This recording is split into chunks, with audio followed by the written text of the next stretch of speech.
என் மாட்சியை காணுமாறு அவர்களும் நான் இருக்கும் இடத்திலேயே என்னோடு இருக்க வேண்டும்.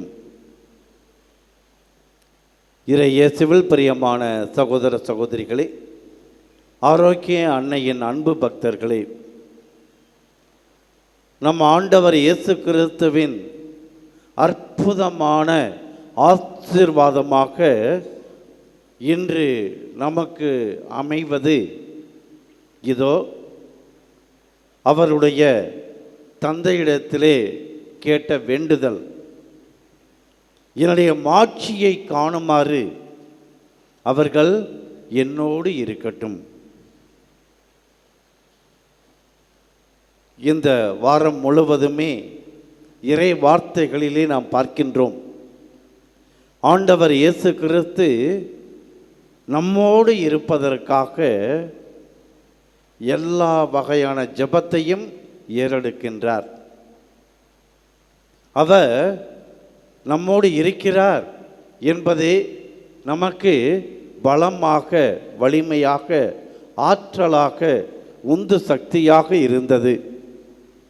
இன்று அதிலும் மேலாக அவர் தன்னுடைய மாட்சிமை நேரத்திலே நாம் அவரோடு இருக்க வேண்டும் என்று ஆசிக்கின்றார்.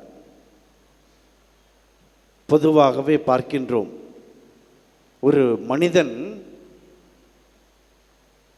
ஒரு அதிகாரத்திலோ ஆளுகையிலோ ஆட்சியிலோ இருக்கின்ற பொழுது பல நேரங்களிலே சாதாரணப்பட்ட தன்னுடைய நண்பர்களையோ உடன்பிறப்புகளையோ மறந்து விடுவது வழக்கம், உதாசீனப்படுத்தி விடுவது இயல்பு.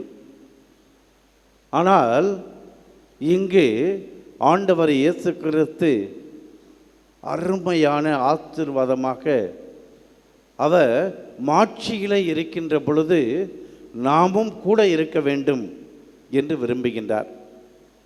ஆனால் உலகத்தின் இயல்பு என்ன என்பதற்கு ஒரு நிகழ்வு. அர்னால்டு என்பவர் அமெரிக்க கலிஃபோர்னியா மாநிலத்தினுடைய கவர்னராக இருந்தவர், சிறந்த நடிகரும் கூட.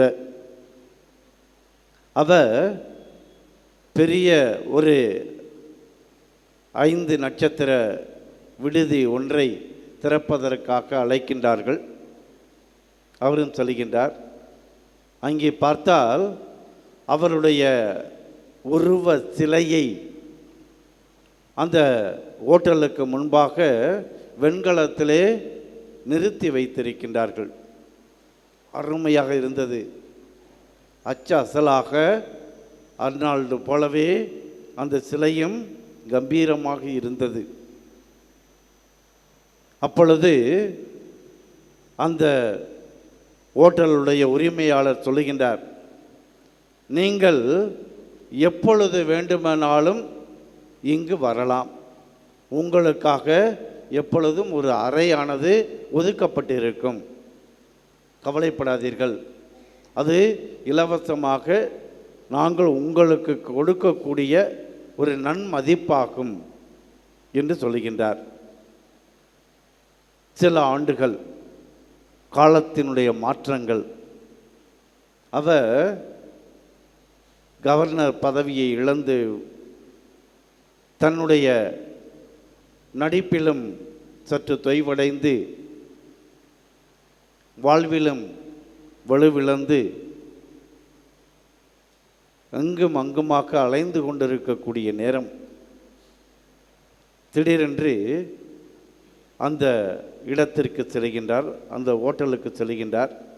அங்கு தங்கலாம் என்று ஆசைப்பட்டு செல்கின்ற பொழுது அவருக்கு ஓட்டல் நிராகரிக்கப்படுகிறது. உங்களுக்கு இடம் இல்லை அப்படின்னு சொல்லிடுறாங்க. நீங்கள் சொன்னீங்களே எப்போ வேணாலும் வரலான்னு சொல்லி, அதெல்லாம் இப்போ அப்படியெல்லாம் கிடையாது அப்படின்ட்டாங்க. சரி அப்படின்னு சொல்லிட்டு ஒரு துண்டை எடுத்து போட்டு அவர் சிலைக்கு முன்னாடி அவரே படுத்துட்டார். இது உண்மையிலேயே நடந்ததா அப்படின்னு பார்த்தீங்கன்னா, ஹவு டைம் சேஞ்சஸ் அப்படிங்கிற ஒரு படத்துக்காக அவரை நடித்ததுதான். ஆனாலும் கூட நாம் பார்க்கின்றோம், உலகத்தினுடைய நியதி இதுதான். ஒரு மனிதன் பெரிய அந்தஸ்திலே இருக்கின்ற பொழுது, வளமையிலே இருக்கின்ற பொழுது, அதிகாரத்தில் இருக்கின்ற பொழுது, அவனை சுற்றி சுற்றி வரக்கூடிய மனிதர்கள் ஆயிரம் ஆயிரம். ஆனால் அந்த மனிதன் அந்த நிலையை இழந்து விட்டால் பக்கத்தில் நிற்பதற்கு கூட யாரும் இருக்க மாட்டார்கள். ஆனாலும் கூட நாம் பார்க்கின்றோம், அப்படி உயர்ந்த இடத்திலே இருக்கின்ற பொழுது ஒரு மனிதன் என்ன செய்ய வேண்டும்? தன்னோடு இருந்த அத்தனை நண்பர்களையும் குடும்பத்தினரையும் தன் கூடவே வைத்து கொள்ள வேண்டும். அதுதான் பெருமை. அதைத்தான் நாம் விவிலியத்திலே தொடக்க நூலிலே யோசேப்பினுடைய வாழ்விலே பார்க்கின்றோம். யோசேப்பு எகிப்தினுடைய ஆளுநராக கௌரவிக்கப்பட்ட பிறகு, அதிகாரியாக ஆக்கப்பட்ட பிறகு, அவர் தன்னுடைய சகோதரர்கள் அங்கே பஞ்சத்தால் தானியங்கள் வாங்குவதற்காக வருவதை பார்க்கின்றார். அவர் அடையாளம் கண்டு கொண்டு விட்டார். சகோதரர்கள் அடையாளம் கண்டுகொள்ளவில்லை. இருந்தாலும் அவர்கள்ட்ட கொஞ்சம் விளையாடி பார்க்கலாமே என்று சொல்லி, தெரியாதது போல தெரிஞ்சது போலையும் அவங்க தானியங்கள் மூட்டையில் வெள்ளி கோப்பையெல்லாம் வச்சு தூக்கிட்டு போயிட்டாங்க அப்படின்னு சொல்லி அவங்கள நிறுத்தி, இப்படி ஒட்டுமொத்தமாக பார்த்தால் யாக்கோப்பினுடைய குடும்பத்தையே எகிப்திலே அந்த பஞ்சத்திலே அவர்கள் தவித்து விடாமல், அவர்கள் கஷ்டப்பட்டு விடாமல் இருப்பதற்காக அழைத்து வந்து குடியேற்றுகின்றார். அவர் நினைச்சிருக்கலாம், யோசிச்சு பாருங்க, இந்த சகோதரர்கள் தானே என்னை வித்தது, இந்த சகோதரர்கள் தானே என்னை பாலும் கிணத்துல தூக்கி போட்டது, இந்த சகோதரர்கள் தானே என்னை விலங்கு கொன்று விட்டது, தின்று விட்டது என்று சொன்னவர்கள். அப்படியெல்லாம் நினச்சிருக்கலாம். ஆனால் அவர் அதை செய்யாமல் அவர்களை தான் இருக்கக்கூடிய அந்த அருமையான ஒரு ஆண்டவருடைய ஆட்சியான நேரத்திலே, பதவியிலே அவர்களும் கூடவே இருக்க வைத்து அலங்கரிக்கின்றார். அதுதான் மாண்பு.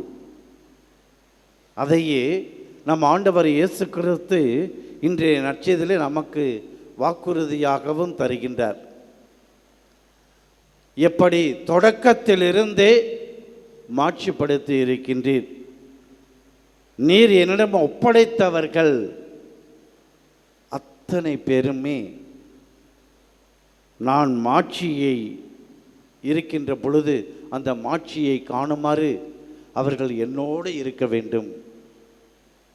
நமக்கு நல்ல ஆசையாக தான் இருக்கும், ஆண்டவருடைய மாட்சியிலே அப்படியே நம்ம இருந்துட்டா நமக்கு துன்பம் இல்லை, துயரம் இல்லை, கஷ்டம் இல்லை, கண்ணீர் இல்லை, அழுகை இல்லை, எந்த நோயும் இல்லை, பிணியும் இல்லை, சாவும் இல்லை, இல்லையா? ஆண்டவர் கூடவே இருக்கலாம். ஆனாலும் கூட அதற்கான வாய்ப்பு என்ன? ஆண்டவர் தன்னோடு நம்மை வைத்து கொள்ள வேண்டுமென்றால் நாம் என்ன செய்ய வேண்டும்? நாமும் நம்மிடத்தில் ஒப்படைத்தவர்களை கைவிட்டு விடாமல், நம்முடைய சகோதர சகோதரிகளை கைவிட்டு விடாமல், நம்முடைய நண்பர்களை உறவினர்களை கைவிட்டு விடாமல், நமக்கு கொடுக்கப்பட்டிருக்கக்கூடிய கடவுளுடைய அருளான அந்த வாழ்விலே அவர்களோடு சேர்ந்து நட்போடு கொண்டாட நாம் ஜெபிக்க வேண்டும், நாம் முயற்சி எடுக்க வேண்டும். ஆம் அன்புக்குரியவர்களே, இதோ அன்னையினுடைய திருத்தலத்திலே நாம் ஒன்றாக கூடி ஜெபிக்கின்ற பொழுது நன்றாக யோசித்து பாருங்கள். எத்துணை நன்று, எத்துணை நன்று. நாம் அத்தனை பேரும் ஒன்றாய் வாழ்வது. ஒரு சிறிய ஜெபம் சொல்லுவோமா? கண்களை மூடி ஜெபியுங்கள். அன்பான இறைவா, எங்களுடைய மனதில் இருந்தோ எங்களுடைய வீட்டிலிருந்தோ யாரையும் ஒதுக்கி வைத்து விடாமல், புறம் தள்ளிவிடாமல், எல்லோரிடமும் அன்பாக நட்பாக இருந்து அரவணைத்து உமக்கு நன்றி சொல்லக்கூடிய அருமையான பாக்கியத்தை எங்களுக்கு தந்தருளும். ஆமீன்.